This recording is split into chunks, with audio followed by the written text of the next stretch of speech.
So, kamusta po mga ka-Streetwise? Ako po si Takero Miyamoto at welcome po sa aking munting channel. So, mga kababayan, habang ako'y andito sa ospital at nagpapagaling pa, bigla akong napasilip dito sa Facebook po ni Bongo. So, grabing pagkatrapo, grabing panloloko, grabing panlilin lang at sobrang scripted talaga nito. Alam nyo, anong nakakalaban ni Bongo sa ating mga Pilipino? Lahat tayo tanga. Alam nyo, no, nung nakita ko tong video po na to, na sobrang scripted, naalala ko yung pagbubudol ni Francis Leo Marcos eh. Yung Norman Mangusin eh, okay? So, ito, panoorin natin to para makuha nyo yung point, no? So, ewan ko lang, no? Si Bongo, mahilig talaga sa street food to eh. So, ito, panoorin natin to.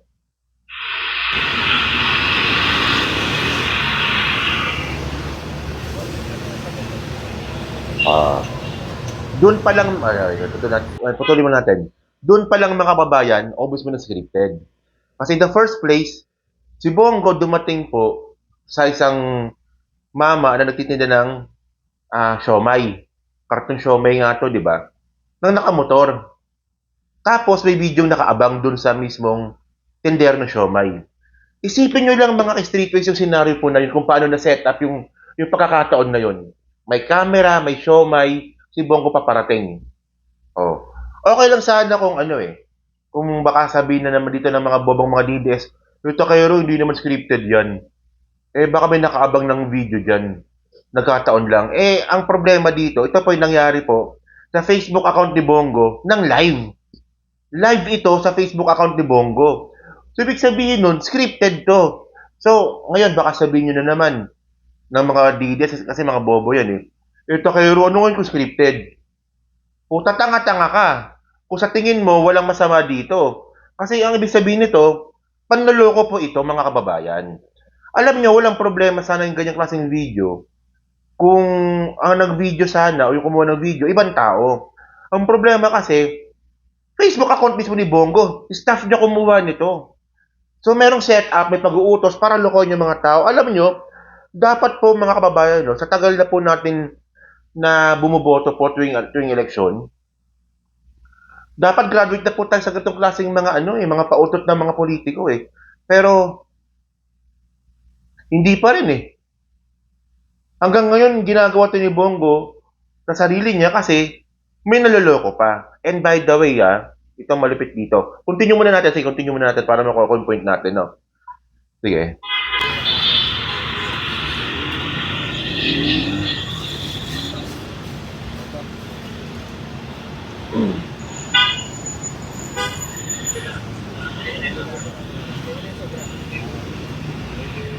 O, kita mo, di ba? Bumili ng bumili ng siomay, sobra yung pera, tapos, sige, sa'yo na yung sobra, ha? Tama, di ba? Sinabi niya, no? Sa'yo na yung sobra. So, nagbigay ng tip on public.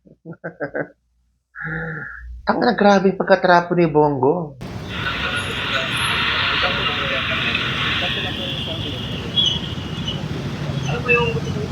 Ano pa yung gusto mong sauce? Ay, di mangga. Cartel siomay.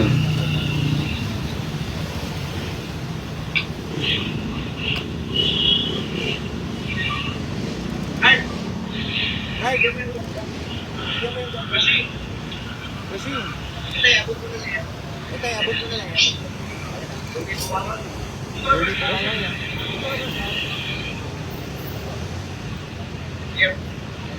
Yep.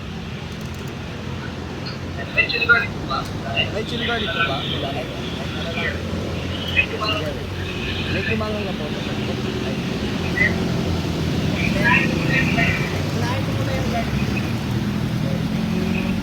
Sorry, bigyan na ko lang. Ano itong ina? O, tignan mo. Itong ina talaga. Ayos talaga ta. Ayos talaga si Bongo, no?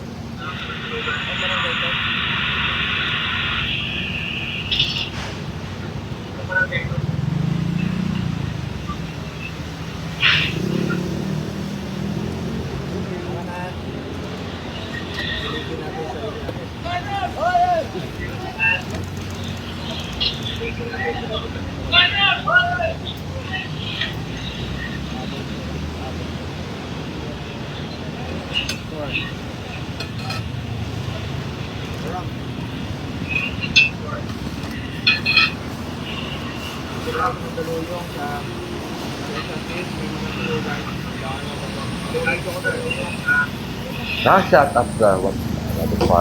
So, tingnan nyo, ganito, no? Okay. So, anong gustong palabasin ni Bongo dito? Na nakamotor siya, bumili yung siomay, binigyan yung guard, nakaset up ng camera, so feeling niya cool siya doon. Pero ito ang point natin dito, no? Okay. Sa tingin niyo po ba ano bang dahilan ni Bongo kung ba't na ginagawa to? Kasi, ngayon ko lang pala, ngayon, actually, nagkamali talaga ako ng pagkakaalam, no? Ngayon ko lang nalaman pala na yung mga senador pala, 2 term lang po pala yan. So, si Bongo, nakadalawang term na po si Bongo ngayon. Ibig sabihin nun, tapos na pala yung ano niya, yung termino niya. Last term niya na to. So, sa 2032, ibig sabihin nun, graduate na po siya sa pagiging senador. So, ano pang rason para mag-asta trapo pa siya? Di ba? Wala lang talaga kung meron pa siya intensyon sa mas mataas na posisyon. Di ba? Kasi ganun yun eh. Ganun yun eh. Kung last term mo na, last term mo na. Magtatrabaho ka nila bilang senador.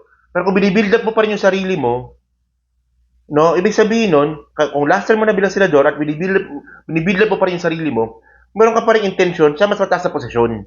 Di ba? Malinaw naman, no? So, ano bang gusto ni Bongo? Magpresidente ng Pilipinas? Ayun ba gusto niya? Go.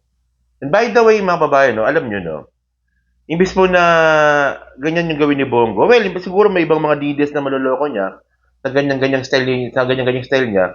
Pero ang dapat siguro niyang unang gawin dito, sagutin niya muna kung totoo ba yung frigate. Hindi niya pa sinasagot yan eh. Yung frigate scandal. At syempre, di ba? Sagutin niya muna kung ano ibig sabihin ng CLTG. Oh, ano ba ibig sabihin ng CLTG? Kasi sinasabi nga ni Bongo, ang CLTG daw po ay hindi daw po sa kanya. Oh, so ano ba yung CLTG? Ito po yung construction company na ka-partnership po yung mga Diskaya sa mga proyekto sa Davao City. So nakakuha rin po ito ng mga malalaking kontrata sa gobyerno at bukod nga po, kasi ano ito eh, conflict of interest po ito eh. Senador ka, tapos may-ari ka ng isang construction company. Tapos sa iba pa nga dito, substandard pa nga yung mga ginawang proyekto, no? Pero by the way, mga babayan, ang point nga dito, sabi nga ni Bongo, yung CLTG daw po na yan ay hindi daw po sa kanya. Yan daw po ay sa kanyang tatay. Pero, ang pangalan pa lang eh, yung initial pa lang eh, CLTG. Christopher Lawrence de Sorogo. Yun pa lang, di mo pa nga masagot ng maayos yan eh. Kung ano ibig sabihin ng CLTG, tapos ngayon, dadraman mo kami ng ganyang, ganyang tawag niya yung ganyan, putang na yan. Actually, hindi naman to yung first time na ginawa niya to eh. Maraming beses na po ito eh. Pero ito po kasi, itong ginawa niya tungkol sa siomay na to, sobrang scripted talaga dito. Sobrang scripted talaga. Oh. Puta, may camera naka-set up, naka-live. Si Manong naka-siomay, darting nang naka-motor, kakain ng siomay. So, anong gusto mong palabasin dito? Actually, ayan, masarap yung siomay na yan. Paborito ko yan dati. Nung elementary ako, nung high school ako, nung college ako, paborito ko yan. Pero nung nagkatrabaho na ako, di na ako kumakain yan eh. Yung ganung siomay. Ikaw, Hal, no? Kumakain ka ba ng ganung siomay? Nakain ako, pero kay Bongo, parang plastic. Hindi ngayon kumakain ka ba ng ganun? No. Ngayon, Hindi na, no? kasi parang lasang papel. Grabe sila, inisiran mo naman. May, depende yun sa siomay eh. May siomay na parang lasang papel. May pera ka na kasi, kaya ganun Hindi eh. oh. Hindi, sa si Bongo, milyonaryo, kakain ng ganon. Hindi, ayun ang point natin dun eh. Oo. Hindi naman tayo ganun karaming pera, di ba? Pero, Nakain tayo ng kumakain tayo ng ganyan, pero Pero nung, siya, parang plastic. ang plastic niya, no? Ano, Milyonaryo ka? Kakain ka ng ganon? Eh kami nga, napakabira na lang namin kumain ng ganyan. Di ba kapag pag nag-crave lang siguro, no? Huling kain pa natin yan sa San Pedro eh. Oo. Wala pa sa ilang taon na yun. Ilang taon na yun? Nakain tayo ng 2000. Yung may pangalan. Ano ba yun yung sa mga mall? Oh, meron ganun, 2009, 2017. Oo, mga ganun. Uling kain natin yan. Masarap naman talaga yun. Oo. Kaso merong ibang ano na lasang ano. Pero si Bongo, ibibideo mo pa yung ganun? Diyos ko naman. Panloloko to, panloloko to. Ano ba yung mga DDS kayo? Nakita ko yung mga comment, Bongo, totoong tao ka. Bongo, ang galing-galing mo. Puta, hindi nyo alam na niloloko kayo ni Bongo? Puta, Chinese nga yan eh. Chinese yan eh. Mga to. O, so yun mga babae, so kayo po, no? Ano masasabi nyo nga po dito, no? Sa ginawa nga po ni Bongo. Kasi talaga, observan po talaga natin si Bongo, dito po sa mga kinikilos niya. Mukhang ano po talaga. Mukhang may intention pa po talaga siya sa mas mataas na posisyon. Di ba? Ayun na malinaw dito eh. Kasi kung last term niya na po ngayon bilang senador, dapat, hindi na siya, ano, di ba? Parang natural lang na, ba't yung pagagawin yan? Last term ko na to. Di ba? Ganun dapat yung ano eh, yung mindset eh. Pero sa kanya hindi eh. Last term ko na to, magpapabida pa ako. Kasi malinaw naman na intention niya pag tumaas yung posisyon niya, mas mataas pa sa senador. Yan yung ginagawa. Di ba? Tama naman, di ba? Dapat ganun eh. Last term niya na to eh. Ba't niya pa ginagawa yun? Okay, boto nyo pa. Kaya ako di ko binoto yan. Di ba? Mamamatay tao yan eh, di ba? Kasama siya dun sa ano eh. Sa reward system ni Digong sa patayan. Tapos, come on. Oh, by the way, sana nga po matuloy na rin po sana yung makulong siya sa ICC next year. So yun mga babae, so kayo po, ano masabi nyo nga po dito, so pa-comment na po sa baba at binabasa ko po lahat yan. At syempre dyan po sa Team Replay, pa-like, pa-subscribe, hindi makalabisan, pa-share na rin po ng video po na to. So thank you mga ka-Streetwise, kita na lang ulit tayo, susunod na yung content. So thank you, salamat, and babush.